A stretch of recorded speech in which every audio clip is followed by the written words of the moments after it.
So, good day, everyone. Today, we will talk about gender relations during the Japanese occupation in the Philippines. So, I am Irish A. Delphine, and my group mates are Rofel Marby Chang, Angel Rain Derecho, Mariel Heredera, and Angie Florendo. So, the Japanese occupation was a difficult period marked by war, scarcity of food, forced labor, and violence po. So, people's daily lives changed drastically. But aside from survival, it also reshaped how men, women, children, and even elders carried responsibilities. In other words, it affected gender relations, which means the way roles, interactions, and the power dynamics were divided between men and women, as well as how children and elders fit into family and community life. So, to better understand this, we will discuss the following subtopics. So, the first one is the gender division of labor and daily responsibilities. This is how roles and chores were divided among men, women, children, and elders po. So, the first one, so during the Japanese occupation, survival required everyone in the family, men, women, children, and elders to contribute in different ways. Their roles often depended on policies forced by the Japanese, the lack of food, and the need to keep communities alive. So the first group is yung men po. So men were often the first to be forced into heavy labor since they are naturally yung physically fit po. So they were recruited for military projects like building airfields, roads, and depots. So many work in agriculture. So it's like planting, harvesting, and transporting rice, cassava, or coconuts. So though much of this was controlled by the Japanese and often taken away, leading to hunger. So men also had roles in security such as yung night patrols, and they were also pushed to join Japanese supported units, but many secretly helped guerrillas. So yung second naman po is yung women. So yung role po nila is they carried the heavy burden of keeping households alive. So they lined up with the Japanese issued Mickey Mouse money. So they bartered for goods, grew vegetables in backyard gardens, and cooked with whatever alternatives they could find. So many became the center of market exchange during these shortages. So women also took on expanded care work like yung pagnunurse sa mga may sakit and supporting both Japanese run hospitals and guerrilla-linked facilities. So some women became brave resistance supporters like couriers, fundraisers, smugglers, or spies. But women also suffered greatly as some were forced into the Japanese comfort station system where they endured sexual slavery and violence po. So, next naman po is yung mga children. So, yung role po nila is yung they also work for survival. So, they lined up for food ratios, scavenged for fuel, and tended gardens. So, some were punished when caught stealing food during times of hunger. So, older children naman po, they often acted as messengers or lookouts for guerrilla fighters. So those who went to school faced Japanese-controlled lessons and learning Nippongo and new propaganda until schools eventually shut down due to fighting. So yung last po na group is yung elders po. So yung role naman po nila during the Japanese occupation is they were the guardians of continuity. So they took care of infants while yung adults po worked or queued for food. They also maintained yung kinship ties, managed barter systems, and watch over homes po. In communities naman po, yung mga respected elders often acted as negotiators. So, minimediate po nila yung mga Japanese soldiers or guerrillas to reduce violence. So, these roles po emerge because of the labor policies. So, yung labor policies po, the Japanese forced men into public works and farm labor through local governments. So, yung second reasons naman po is yung food crisis. So, with food shortages, women, children, and elders po had to improvise new survival strategies like yung gardening, bartering, and black markets. And yung last na reason po kung bakit nag-emerge yung ganitong mga roles is yung neighborhood control. So yung Japanese po, they used a neighborhoods association system to organize patrols cleanups, reporting, wait lang po. Reporting, making survival, and making survival a shared responsibility. So, yung, um, so, so we see that, gendered gender division of labor during the Japanese occupation po wasn't just about chores po. It was about survival. So yung every member of society had a role. So whether forced or chosen po, these roles reflected both the struggles and resilience of Filipino during the wartime. So yung second subtopic po will be discussed by NG Florendo.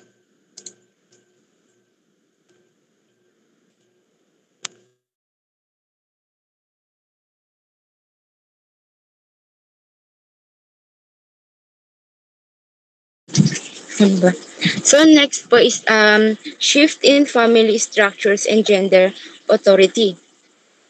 Hala, sorry, hindi ko nabukas yung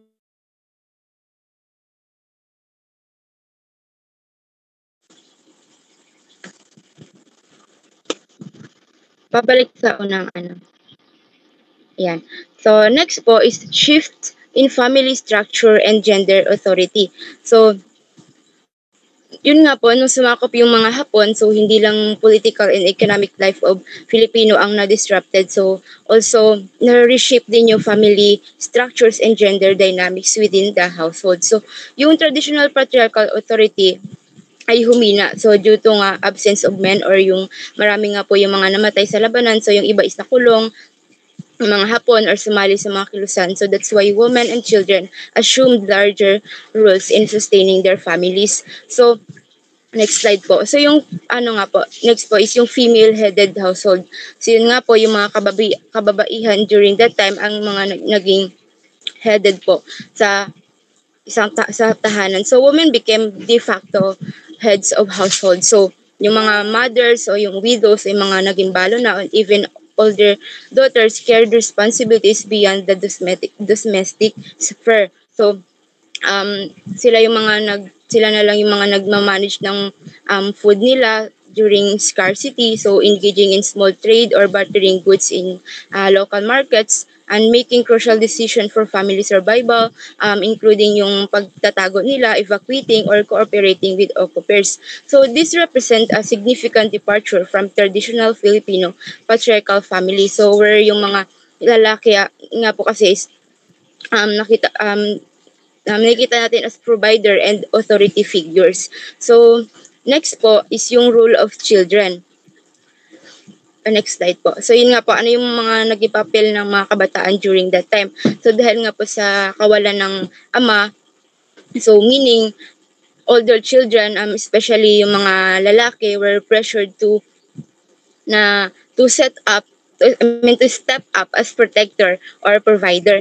So, pinilit silang mag-work on farms, join mother in trade, ganyan. And habang yung mga kabataan naman po ng mga kababaihan, was assumed heavy domestic duties. So, bata pa lang sila is pinilit na silang, o napilitan na silang matutong magluto, mga gawaing bahay, mag-alaga ng mga kapatid nila, or assisting their mothers in food production and barters. So yung pagiging bata nila is umikli. So dahil nga po sa maraming kabataan, dahil nga po doon is maraming mga kabataan who act like adults to secure family survival, reflecting how war blurred generational rules.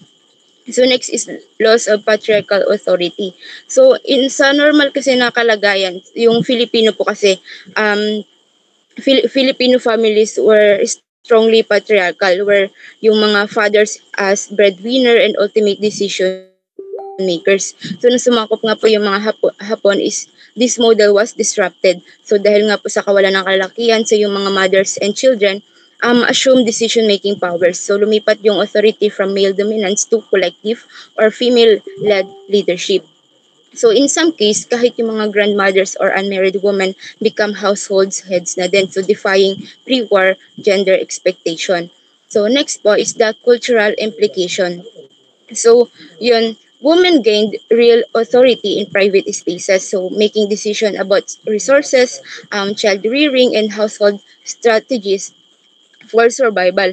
So, however, this authority did not always translate into public or official recognition. So, during that time, Filipino culture in 1940s nga po, nung Japanese occupation, na patuloy pa din po pa rin naman pinapahalagahan yung male leadership in a community and politics. So, after the war, so yung mga kababaihan is sinikayat sila na or in-expect na bumalik pa din sa dating totoong traditional rules despite na kahit na prove nila na meron silang mga capabilities.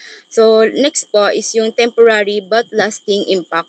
So, during Japanese occupation, maraming nga ang Filipino families experience a major disruption of a traditional rule. So, dahil nga sa marami ang lalaki ang nawala, either pinatay sila or kinulong, women assumed responsibilities beyond the household. So, they become breadwinner, community organizer, caregiver, and even resistance supporter. So, however, the experience left a lasting imprint. So, though most women returned to traditional roles as homemakers after the liberation, so their wartime contribution demonstrate their resilience, capabilities, and adaptabilities. So, they had proven that women could step into position of authority and responsibilities once thought exclusive to men. So, yun lang po. Next.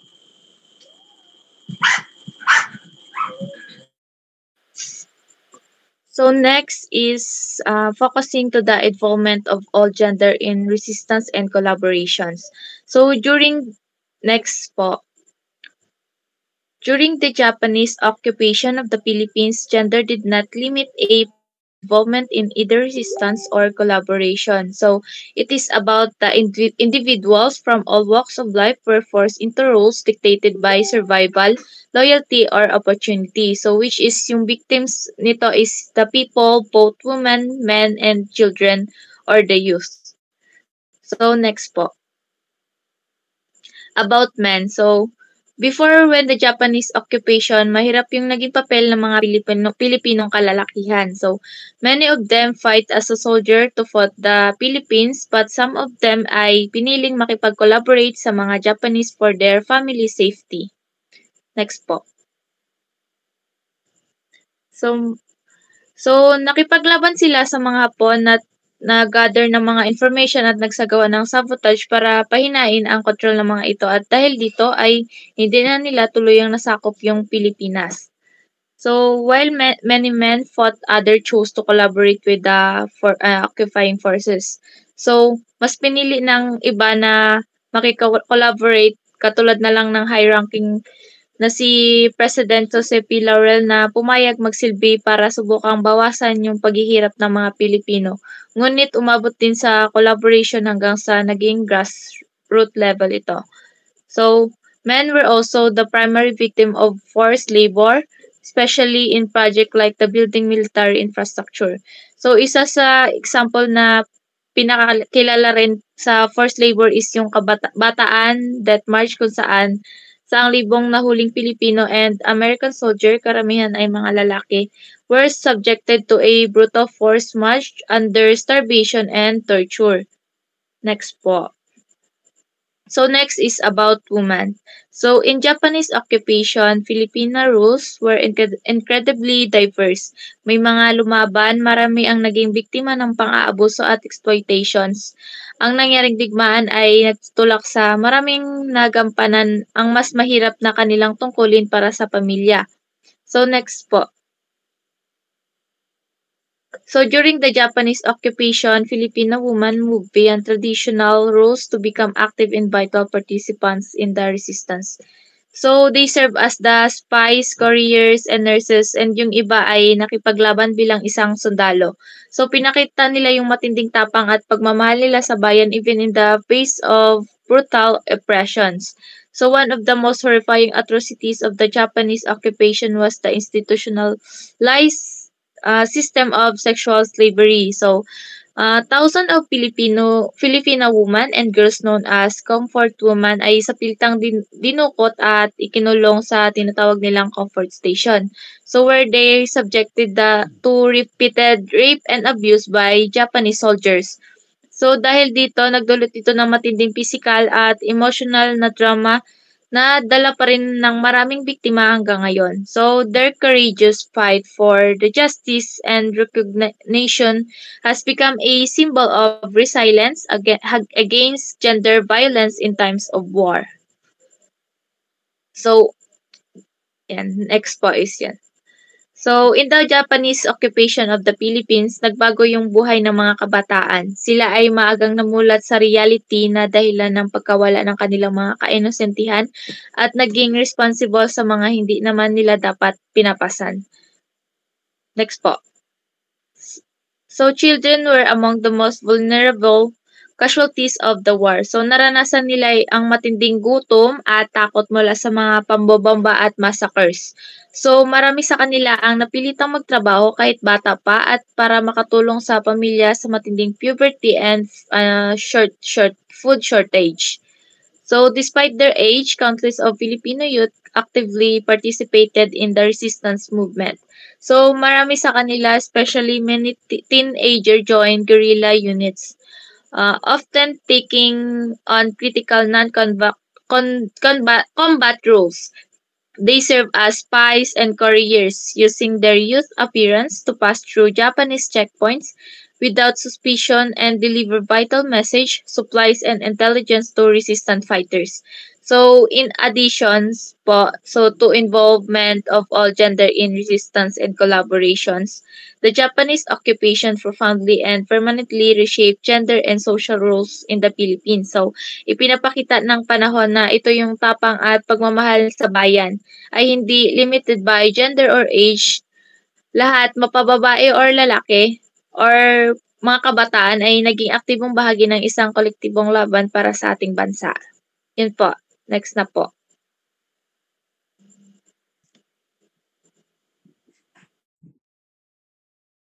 So, next topic is yung gendered experience of violence and oppression.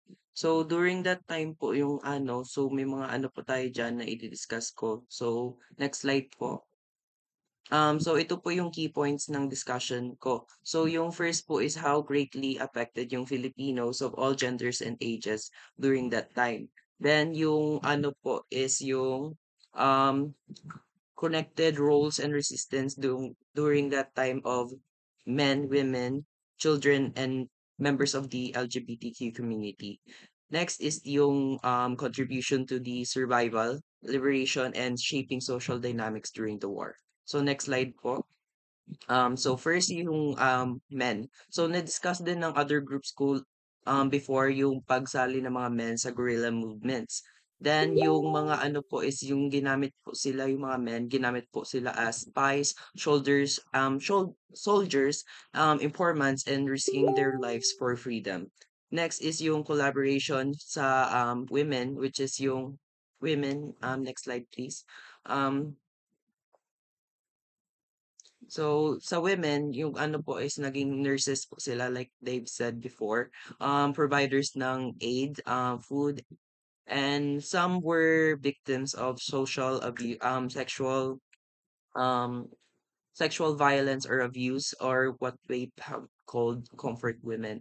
Next is yung security of the women. So, many women of that time was forced or chose to marry or get involved with a Japanese family or Japanese person, so to seek protection from them. Next slide is for the children naman po. So, during that time, nagkaroon po ng mga trauma yung mga children, which caused them great psychological harm. So they were used as yun na nga, messengers, lookouts for the guerrilla movement, and their ability to be unnoticed were greatly used for that. Next is yung collateral po nila is many were caught between resistance and collaboration depending on family circumstances. Next slide is for the LGBTQ community members. So yung LGBTQ community members, they were often they criticized for their creativity and social network to support the resistance, such as they disguise messengers and hiding refugees. Next is although they weren't technically women, some were also a victim of social violence, or what we have called comfort women. So in a movie that was featured about the comfort women, many of those comfort women were actually members of the community, such as gay, non-binary person and such. Then some also were forced, much like the women, were forced to get involved or married to a Japanese family. Next po,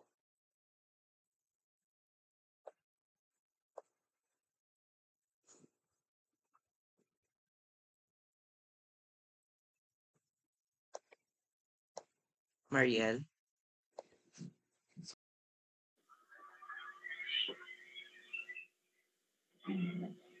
So, yung susunod na pan po natin is yung post-war gender relations and historical memory in the Philippines. So, yung history po nito is meron pong both na effect sa both male and female. So, yung isa po nito is pa next slide po.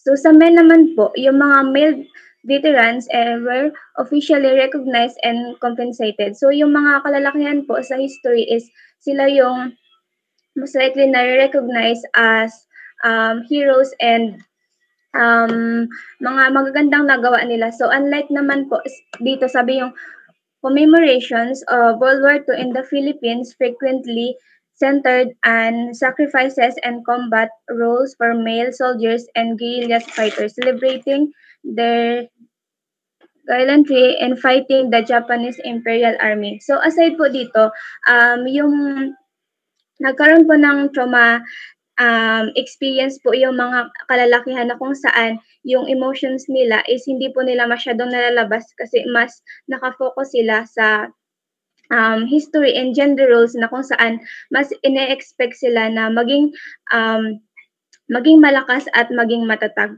So, sa pangalawa naman po, next slide po. So, sa mga kababaihan naman po, yung naging effect nito is yung traumatized. So, kagaya po ng nasabi kanina ng mga ka-groupmates ko na kung saan yung mga kababaihan is mas naging comfort women sila or nagtayo po sila ng isang malaya solas na kung saan ito yung grupo ng mga kababaihan para sa mga na-experience po nila para itaas po sila. And sabi po dito, the experiences of comfort women or Malaya Solas highlight continued discriminations and struggles for justice and recognition, contrasting with the agency and contribution of other women who use memories to secure their place in history. So, dito po, since puro lang kalalakihan yung palagi nare-recognize sa history, so yung mga kababaihan naman po, isa sa mga naranasan po nila is yung mga efforts nila and yung mga ginawa nila sa history is hindi po sila masyadong nare-recognize. So yung naging impact naman po nito,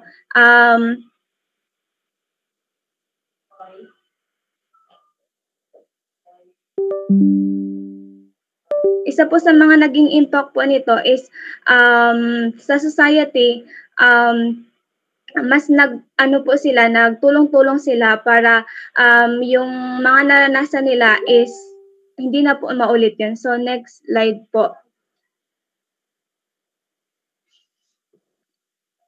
So, yung sunod naman po is nagkaroon din po ng impact sa community and sa family po nila. So, nagkaroon po ng dalawang historical memories. So, una po, yung mga lalaki is nagkaroon sila ng narratives na kung saan mas na-highlight kagaya ng nasabi ko kanina na pagiging heroism po nila and samantalang yung mga babae is yung silent trauma na naranasan po nila.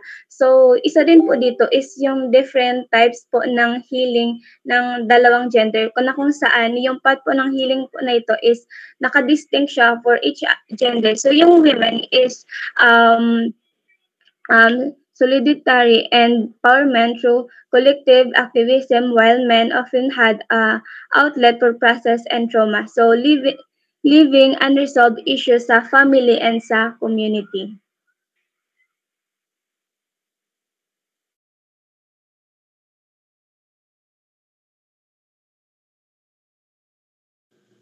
So that's all our topic for today po. Thank you.